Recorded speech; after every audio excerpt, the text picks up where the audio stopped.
Efendim kliniğimizdeyiz. CK Klinik İzmir'deyiz. Horlama ve uyku apnesi ile mücadelemize sonuna kadar devam ediyoruz.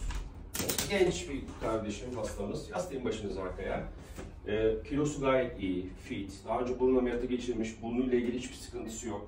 Nefes almayla ilgili bir sıkıntısı yok. Ancak çok güzel tarif ediyor. Sabah kalktığımda yorgun kalkıyorum diyor. Gün içerisinde halsizliğim var diyor. İş yapmama isteğim var diyor. Akşam televizyon seyrederken uykuya dalıyorum diyor. Kendisi yurt dışında ikamet ediyor ve orada yapılan uyku apnesi testinde de derecesi yüksek çıkmış. Diyor ki beni bu dertten kurtarın. Ancak bu dertten kurtarabilmemiz için böyle hastalarda özellikle uyku apnesinin yerini tespit etmek çok önemli. Acaba orofaringsten mi, yani boğaz kısmından mı kaynaklanıyor, dil kökünden mi kaynaklanıyor? Meslektaşlarım için konuşuyorum. Eğer sorun dil kökündeyse arkadaşlar, damak bölgesine yapılan cerrahiler hiçbir işe yaramaz. Bunun ayrımını yapmanın en güzel yolu flexible endoskop ile ya da uyku endoskopisiyle hastanın nazofarinksini, orofarinksini değerlendirmek ve dil kökünü değerlendirmek. Eğer sorun dil kökünde ise muhakkak CPAP cihazı kullanması gerekir.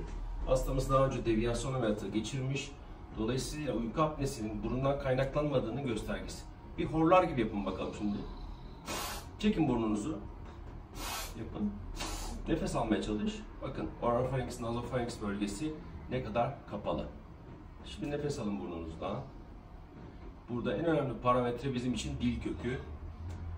Aynı hareketi bir daha yaptırıyorum. Çekin bakalım.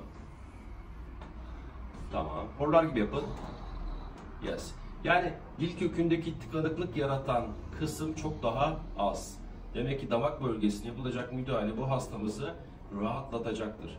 Burada görmüş olduğumuz ikinci bir sorun da var. Bakın interaritorenit pakidermi dediğimiz ses tellerinin arasında arka tarafta bir beyazlaşma var. Bu reflünün bulgusudur. Her zaman hastanın midesinde yanma ekşim olacak diye bir kural yok. Ancak hastamızda reflü de var. Ama ses tellerinde herhangi bir anormallik yok.